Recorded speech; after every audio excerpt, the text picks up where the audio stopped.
La charla se llama El carácter de un pionero, porque quiero tratar de descubrir o darle mi punto de vista, como hay muchos autores que interpretan la historia y a los personajes según su lente, tratar de descubrir esa épica de Edwin, que para mí lo hace un personaje así heroico.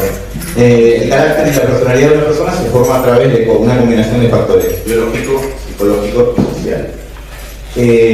El medio ambiente, la infancia, las relaciones familiares, la educación influyen en cómo alguien interactúa con el mundo. Así empezamos.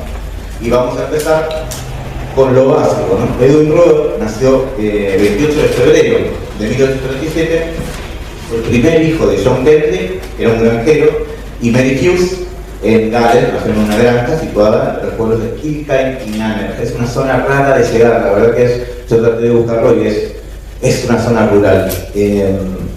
Lo bueno es que esta capilla, eso es una especie de foto antigua, donde está el registro del nacimiento, ahí está en la actualidad, y ahí dice que él se llamaba Edwin Hughes Kendrick, está anotado así. Poco después nace su hermano John, y ahí fallece John Kendrick, muere su padre, y Mary se vuelve a casar con un granjero y ahí empieza a caer las fichas en la vida de David Roberts, y el apellido se añadió a Edwin. Yo leí en algunas, tanto a Edwin McDonald, que ha escrito mucha historia de Edwin, y bueno, Marco también lo menciona, que es como una especie de practicidad haberle dado su apellido, porque iban a viajar o por trámites y demás, y que podía hacer eso, que Edwin adopte el apellido de su padre adoptivo, por decirlo así. Esa familia tiene después 2 hijos, 3 hijos más, Thomas, Peter, y emigra luego, en 1847. Se va, acá hay algunas fotos que son de 1800, traté de buscar fotitos de ese lugar donde era Edwin y tratar de ver cómo vivía, porque también acuérdense que Edwin va a venir a la Patagonia con 23 años y no tiene nada que ver su crianza y sus lugares comunes con esto. Vamos aquí. Bueno, ya había campañas de migración en Filadelfia. Pensilvania es fundada por voy a decir británico porque no puedo asegurar que sea galés, William Penn, mucho tiempo antes, y es el responsable de negociar con galeses que viven en Gales y de decir casi igual a lo que pasa con el gobierno argentino mucho tiempo después, decirle hay tierra, pueden venirse, vénganse que van a poder cultivar su cultura, su idioma y se van a poder conservar, y le da tierra. Allá había campañas y demás. Y acá va a ser un poco la historia de 1681. O sea, William Penn, un coquero, 45.000 millas cuadradas de América, los colonos galeses huyeron de la persecución religiosa en su país. Estamos hablando de 1684. Los colonos galeses negocian con William Penn para que le den un Welsh tract, que dice la traducción, que es como una especie de barrio. Y también piden algo muy parecido a lo que nosotros escuchamos cuando leemos, que es conservar la cultura y tener un gobierno galés. O sea, eso es muy similar a lo que pasa mucho tiempo después. Bueno, en Filadelfia se encuentra la sociedad galesa más antigua de Estados Unidos. Otro dato importante es que también hay estructuras y capillas hermosas que tienen que ver con lo galés y que, bueno, la cultura americana es muy fuerte. Entonces uno pasa desapercibido esa parte de la historia. Vamos a avanzar. Esto es un lienzo del puerto de Liverpool, que es donde sale la familia de Robert, de Edwin, en 1840. Él se va a 1847, o sea que el lienzo más o menos nos pinta cómo era Liverpool, ese puerto en ese momento. Está visto del otro lado del río y está la ciudad más moderna del otro lado. O sea que era una especie de, imagínense, toda esa familia embarcándose para tener un viaje de 7 semanas, según dicen, hasta Quebec, que es Canadá, que viajan junto a 5 familias galesas. Dice que viajan durante 7 semanas para luego transportarse en vagón abierto, que es un vagón abierto, son esos carros yo voy a citar la familia Ingalls, son esos carros que iban por el medio de la rueda, tal cual, porque el vagón abierto busqué y es una caja con 4 ruedas, y bueno, se instalan a 10 millas al suroeste de la ciudad de Oshkosh, el estado de Wisconsin. Y ahí tiene 3 hermanos más, Josie, David y Annabella. Annabella es muy importante porque va a ser la responsable de algunos descendientes de Edwin que hoy en día viven en Utah y demás, que son mis nietos, amigos que ven por ahora. En esta parte, el hermano de Edwin, en el libro de Edwin, nos regala un poco eso, un poco como era 1850 cuando lleva Edwin, como era Wisconsin. Igual Edwin va a ser un granjero, pero voy para atrás. El hermano de Edwin cuenta un poco ese viaje y dice esto. Dice, mi padre era el conductor. Estaba sentado en la parte delantera del carro con el látigo y las riendas en la mano. La madre estaba sentada en un cómodo asiento en el centro del vagón y los más pequeños iban atrás. Junto a ella estaba sentada Jane Jones, que era la criada, con el otro niño en su regazo, y mi hermano Edwin y yo nos sentábamos en uno de los baúles, o sea que estaba todo lleno de chicos, el papá de Edwin llevándolos y la madre, una situación hermosa. Acá lo que dice, y lo que destaco es que dice John que el padre era muy fuerte y saludable, estamos hablando de Robert, ¿no? El padre adoptivo de Edwin y de John, y que la madre era alegre y llena de conversaciones útiles. Eso está en galés. Yo hablando un poco con Fabio Trevor González en Gaiman, me explicaba que la traducción podía ser, era muy práctica. Conversaciones útiles es que su madre era muy práctica. Dice que tenía conversaciones útiles y entretenidas y que enseñó y aconsejó mucho a sus hijos. Eso quiere decir, hablando un poco, soñando un poco, es que la madre le enseñaba a sobrevivir, por una manera de decir. Vamos a avanzar. Esa foto que está ahí está sacada de un libro de la historia de los Posh Wisconsin y pinta una especie de reproducción de los primeros colonos. O sea, yo trato de imaginarme cómo era la casa de Edwin y su familia en los Posh, en 1850. Influencias tempranas. Las influencias tempranas de Edwin. La madre, que era como descrita como una mujer muy instruida y de profunda fe, ahí dice, era también extremadamente práctica.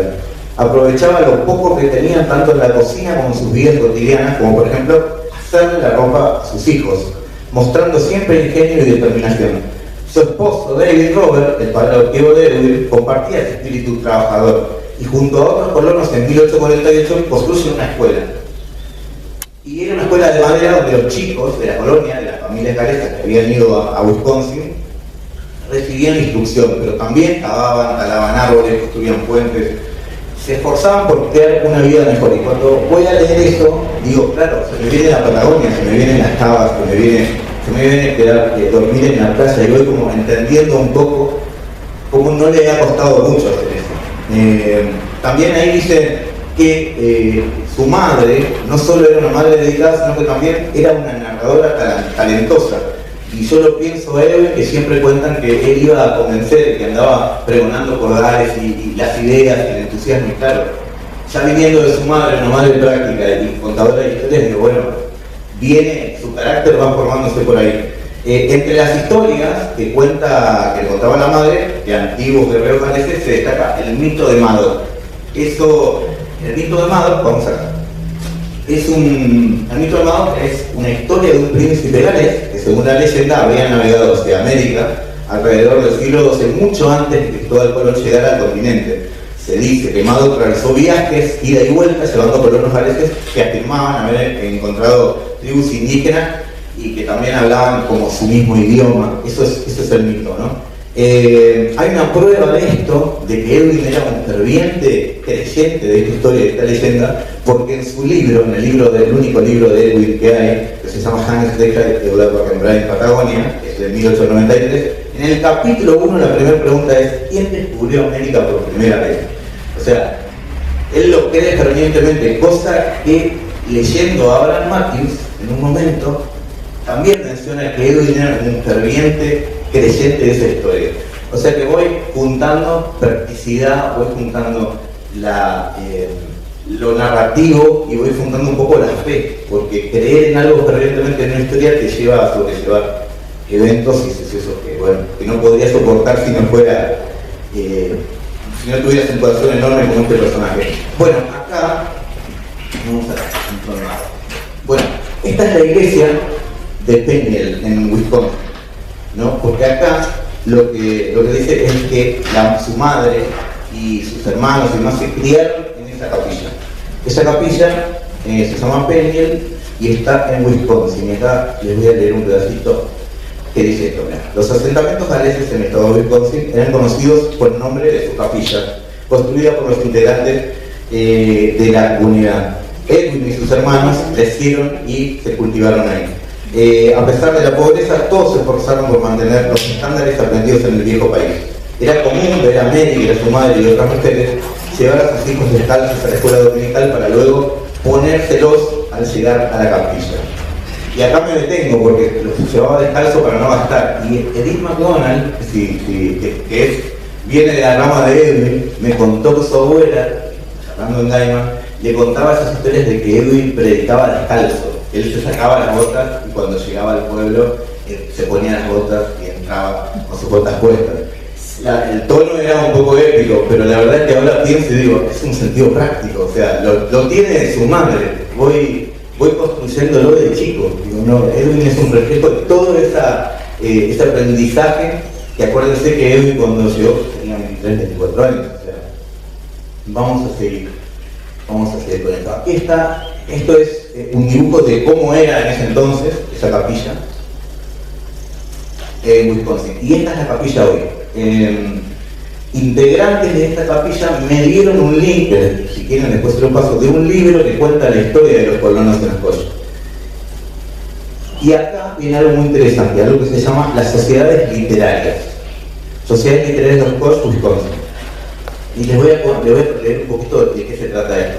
Edwin fundó esta sociedad con 12, 13 años y 2 amiguitos, leían juntos y discutían. Eran granjeros, eran 3 chicos granjeros y pasaba lo mismo en la ciudad porque eran los granjeros y los de la ciudad.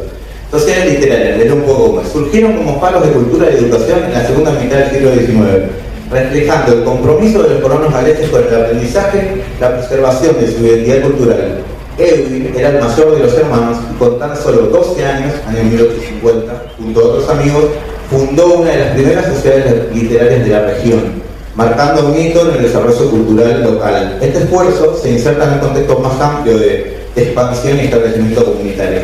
En ese libro que está ahí, que dice Asentamiento Galés Centenario 1827-1947, en el capítulo 15 describe la sociedad así, que se constituye de esta manera, la sociedad literaria, que eran diferentes a las escuelas o reuniones de lectura convencional, que no tenían profesores ni libros, sino que su propósito principal era despertar el pensamiento, ampliar el conocimiento y desarrollar la habilidad de hablar con precisión y claridad. 3 cosas que Edwin lo va a tener a lo largo de su juventud caminando por Gales, porque estamos en Estados Unidos con un Edwin de 12 años.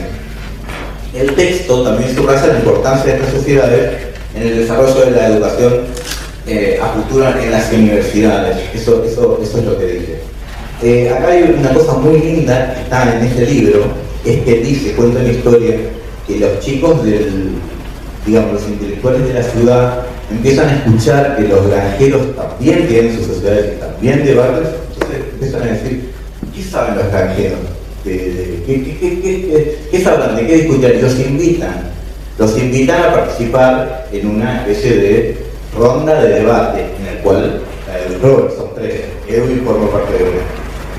Y acá el tópico dice que, o sea, el tono del debate era esto. Decía, la pregunta era, ¿cuáles han hecho el mayor bien del mundo? ¿Los agricultores, los comerciantes o los artesanos?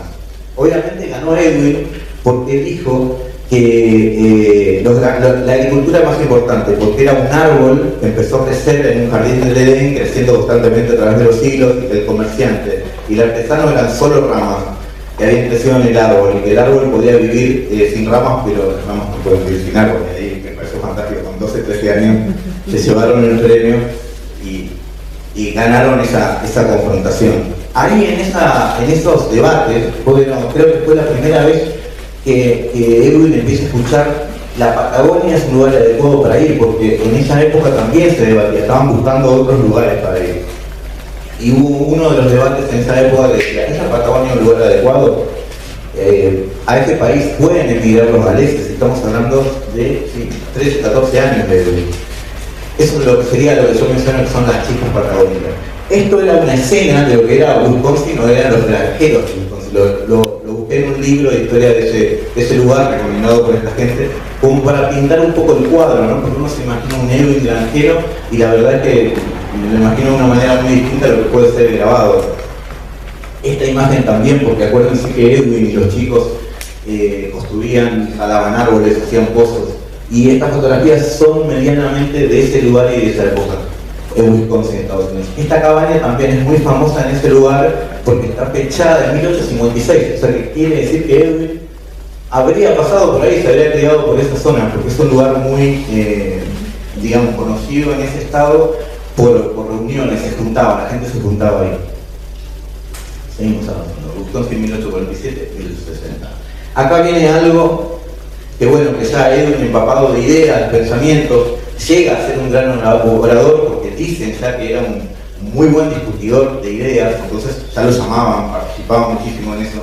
Yo a veces me veo a los chicos en esas batallas de rap que tienen, que se van ganando con ingenio más que por el contenido, digo, es una especie de Edwin Robert, ¿no? Usando el intelecto, buscando las palabras, porque el truco era ese, era ganar la conversación de una manera inteligente. Acá lo que voy a mostrarles es que ya en ese entonces había en Wisconsin publicidades. Ahí me llamó la atención eso, ¿no? Que para mí significa muchísimo. Y la palabra Clipper, y me parece, yo lo veo en Mimosa, pero es una publicidad para ir a California a buscar oro. Porque en Estados Unidos, Edwin empieza ya en 1855, empieza a buscar oro con otra gente. Se va a California, esta es una imagen de esa época, y va a una mina a trabajar a buscar oro, en la piedra del oro de California. Y eso también lo tomo porque más adelante Edwin va a buscar financiación para su proyecto minero que iba a emprender en la cordillera. Acá, vamos a avanzar. Esto era 1860. 1860, Wisconsin. Seguimos en Estados Unidos. Este es un año importantísimo para Edwin. Ahí va a ser un antes y un después. En 1860, él está buscando oro en California y empieza a hacerle caso más a sus ideas. Entonces vuelve a Wisconsin y ahí aparece su primer intento de ir a la Patagonia. Empiezan a hablar de alquilar un barco, de juntar gente y demás, y lo consigue un grupo de 30, 20 colonos, pero el barco no aparece y la gente se desilusiona y se va. Eso provoca en Edwin una furia que en algunos libros cuando leen dice se iba a ir solo a la Patagonia. Y evidentemente realmente lo iba a hacer porque Edwin, y en el libro de Hodge cuenta que hubo una despedida en Wisconsin. Acuérdense que estaba su madre, su padre y toda su familia. Entonces, claro, un chico ya con 16 años se iba a ir a la Patagonia solo y no le podían decir que no. La verdad que era tenía un pensamiento férreo. Y acá cuentan que la gente y sus amigos estaban muy preocupados porque no lo iban a acompañar. Estaban muy preocupados por no verlo más. Eso dice la traducción y dice Edwin en el libro. Que estaban muy preocupados y fue muy sentida la despedida. Y de hecho, Edwin se despide de todos y se va a New York. Y ahí empieza a torcerse de vuelta la historia. Porque en New York va a ir a un diario que se llama Edric. Hablábamos hoy, está acá. Es un diario galés, El Espejo, que es New York en ese año, y él va a la redacción de ese diario porque ya había conocido a Michael, estuvo en el 53 en Ohio, un joven Michael Dixon con unas ideas, digamos unas ideas frescas, innovadoras y muy entusiastas, y Edwin compartía eso. Y estos diarios eran como epicentros, lugares para juntarse, sabían que había galeses y que compartían las mismas ideas. Y en ese diario le dicen a Edwin, ¿por qué no vas a Liverpool? Porque en este momento en Liverpool se está juntando gente y que tiene tus mismas ideas. O sea, no vayas a Patagonia. ¿Por qué vas a ir a Patagonia solo si podrías volver a Gales y en este momento pasar por Liverpool y juntarte con más gente? Cosa que agarra ese día y vuelve. Esa foto también es digamos, esto es Edwin y es New York en esa época. Estamos hablando de 1860 y el puerto de Liverpool en 1860. Ahí, en el puerto de Liverpool y en el libro aquí, cuando él llega a Liverpool, que me parece de un tono humano, es que se aloja en la casa de sus abuelos. Estamos hablando de era un chico, o sea, tenía un chico pero con un carácter y muy maduro. se aloja en la casa de sus abuelos y empieza a frecuentar en Liverpool una sociedad y un grupo que pregonaba sus ideas. Y ahí va a aparecer alguien muy importante, que es Lewis Jones. Porque Michael Lee Jones lo va a invitar a una charla a Edwin va a dar una charla y Lewis Jones lo ve y dice: vos sos la persona indicada para ir por Gales a contar las ideas y a convencer a la gente que venga con nosotros a Patagonia, a formar una colonia. Y Lewis Jones lo describe como alguien incendiario. O sea, me imagino el carácter, el tono fervoroso de Edwin.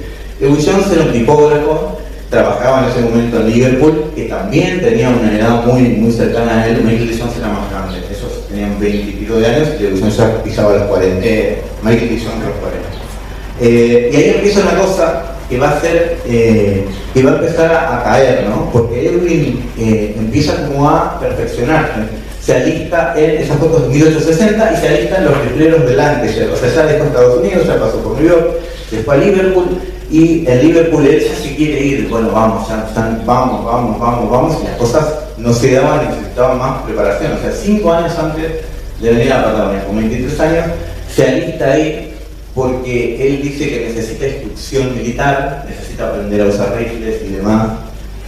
Y acá se cruza, bueno, acá lo que se cruza con Michael Lee Jones, que ya lo dije antes, en 1855, y estas son las edades. Edwin tenía 28 años en 1855, Michael Lee Jones 43 y Lewis Jones 29. O sea, eran unos muy jóvenes chicos, pero con una gran capacidad y un gran intelecto para llevar a cabo eso.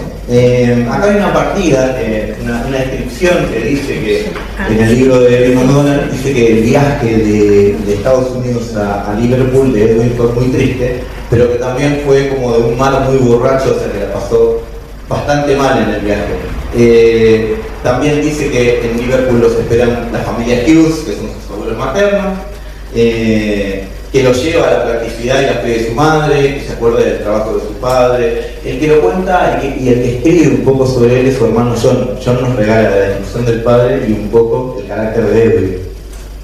Y acá voy a mostrar algunas cosas que, como dijo hoy Silvina, un pionero, un colono poco conocido, pero la verdad es que acá tengo algunas cositas que van a cruzarlo a Edwin. Mira, por ejemplo, tengo acá un libro que está bastante bueno, interesante, de unos años a Campo de Marte, que es una especie de una novela, donde en una parte Gustavo Rodríguez menciona a Edwin Roberts de Lewis Jones y cuenta un poco su pasar por la escuela. Acá tenemos en esta parte, que también me pareció muy interesante, que es, gracias a Edwin, el día que se casó Edwin con Anne Jones, ¿no? Acá dice, ¿dónde está? Acá. Se casó el 19 del 4 de 1866. Y anotan, fíjate, la característica es que dice Edwin Robert, Wisconsin, USA. Lo tiene como vino de ahí. Y Anne Jones dice Montanash, porque vino de Gales. Nombra un poco a su padre y pone el lugar de su casa que se casaron, pero no pone el sacerdote. O sea, Abraham Matthews casó a todos, pero parece que ahí no estuvo. También es otra cosa muy interesante, es que hay una montaña, la montaña de Edwin, que está en el mapa de Apilwan, ya está anotado así. Hoy se llama Cerro Kuch o Montaña Kuch, que es lo que leí. En el mapa de Apilwan es como un homenaje a Edwin. John Murray Thomas saca una foto de esta montaña. Es un río que nace de esta montaña, que es la montaña de Edwin, que también, nada, como Edwin Roberts nos traspasa a todos. También hay un monolito en La Moría, en el cementerio del monolito de Edwin, hay calles, pero es verdad eso. Acá vamos a continuar de esta manera y, bueno, son cosas que nos deja Edwin o que atraviesa, no solamente porque lo hizo, sino porque estuvo. La llegada a Patagonia en 1965, los preparativos, es olvidado de un pozo, construye un almacén de toca y techo de zinc, que sería la primera casa de Malin, si quisiéramos nombrarlo así. Inicia la traza del camino que conocemos como el Camino de Jones. Durante su casamiento en el 67 es el primer encuentro de nativos. O sea, Edwin está como en el lugar de la épica siempre, en el lugar marcado, en el lugar correcto. Y en el 68 forma el primer grupo de Guardia Nacional de la colonia galesa del Chubut, porque Berwin, en los libros dice Berwin tenía muchos cargos y bueno, Edwin se hace cargo de eso, pero recuérdense que ya él se había preparado como en Lancashire, ya tenía esa experiencia. Y para lo último inicia un proyecto minero y busca financiación en Gales. Y acá vamos a ir a esto. Esta es la capilla en Gales, el año pasado estuve ahí, es una capilla abandonada donde en uno de sus costados tiene la tumba de Edwin Roberts. Ahí estoy yo con la tumba de Edwin Roberts, que está totalmente cubierta por un monte, es un monte, y hoy está todo invadida por moras y la vegetación es hermosa, pero la verdad es que el cementerio está totalmente invadido. Atrás de esa capilla hay un cementerio nuevo, pero el cementerio viejo es todo esto, está todo desmalezado y está todo invadido por la maleza. Sería bueno juntarnos o hacer una nota para pedir que limpien ese lugar. La verdad que no sé cómo hacerlo, pero sería bueno hacer un proyecto y elevarlo al British Council y tratar de ver si alguien podría hacerse cargo, porque en el cementerio se limpian las tumbas, pero esa parte, como ya es muy vieja y nadie lo reclama, y cuando viene aquí, no es posible. Ahí está la tumba de Edwin. Entonces, ¿en qué momento se fue? Edwin se fue en el... Ya vamos a la última parte. Mira. Edwin... ¿Y la tumba está en español? ¿Primer color? Sí, vamos para atrás. Sí, es muy emocionante eso. Primer colono del Chubut. La tumba está en español. La tumba tiene esa placa aquí que dice primer colono del Chubut. Todo lo que dice en esta parte está en galés. Pero su placa, y es la única cruz, hay dos cruces, pero es la única de piedra blanca. Toda la tumba de Edwin es blanca, las otras son como de piedra pizarra, son todas negras. De este lado está el nombre de Anne Jones, que está con su esposa ahí. ¿Y en dónde? Eso es una capilla que está en Bethesda, Gwynedd Bethesda. Es muy difícil llegar ahí, no es muy fácil, Gales no es muy fácil entre pueblos y tampoco hay transporte público, o sea que esa capilla está como un poco muy para atrás para mostrarte. ¿Ves? Ahí tenés las fotos. Te puedo hacer el zoom. Está acá. Sí, es muy emocionante leerlo en español estando en Gales. Leer eso de primer colono del sur. Edwin en 1891 intenta buscar oro ahí de fondo, intenta buscar oro en los Andes, y acordate de esto, que él ya tenía experiencia buscando oro. Entonces yo voy a este punto, que es su carácter en Patagonia es un cúmulo de experiencias, y es alguien que a mi entender siempre fue muy curioso, no sé, porque ir a anotarse como riflero, ir a una mina, debatir, lo lleva, ese sentimiento lo lleva a Gales a buscar dinero. Y lamentablemente un día antes de volver a Patagonia fallece de un ataque al corazón. Que también es muy significativo. Algunos autores en Proverbio, como Fernando, siempre mencionan que es como muy icónico que justo antes de volver a su Patagonia fallezca. También dejó la Patagonia, fue a exactamente, para volver. Exactamente, no se fue de Patagonia porque se iba, sino que fue a buscar financiación. De hecho era muy común eso, ir a buscar dinero. 1891. Y después su libro, es de unos años antes, él intenta hacer una biografía.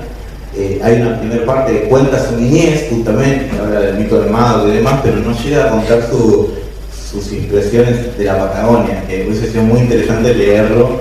Se muere muy joven. Bueno, claro, se muere muy joven. Yo tengo estas palabras finales, que es que Edwin tenía un espíritu muy optimista, tenía una capacidad de liderar, jugó un papel fundamental en la supervivencia de la colonia, y que durante su vida también escribió la historia de la colonización, aunque solo pudo publicar un volumen antes de morir. También destaco que su padre adoptivo nunca hizo diferencias, eso también lo dicen varios autores, nunca hizo diferencias con sus.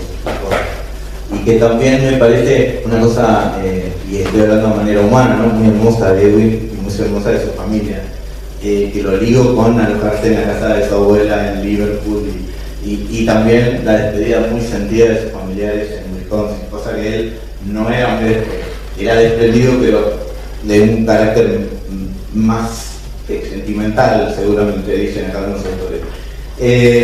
El tono de la charla es mostrar a Nedwin en su carácter, porque todo lo que va a venir después ya lo conocemos, toda su épica ya lo conocemos, pero no su formación. Hoy tiene familiares en Estados Unidos aún, y que bueno, me han dado algunas cositas que les he contado y que podrían no probarse, pero son relatos que le han quedado de familia, como el de Lee McDonald, o el de cómo era su madre, cómo era su padre y cómo su carácter, que se le está siendo transmitido por sus hermanos, ¿no? Tiene hermanos todavía en Estados Unidos, pero tiene familia, ¿no? Así que espero haberlos llevado por un pequeño lugar de Edwin y mostrarle algunos lugares donde estuvo, después vino a través de fotos, que también es otra cosa que no pude conseguir una imagen de su madre, una imagen de su padre, como pasa con estos personajes así icónicos que uno los lee y los imagina, pero no los ve y no ve dónde transitan, que era el objetivo de mostrar un poco y hablar sobre Edwin Roldán. Así que espero haberlos ilustrado y nada, un poquito de Edwin y nada. Muchas gracias por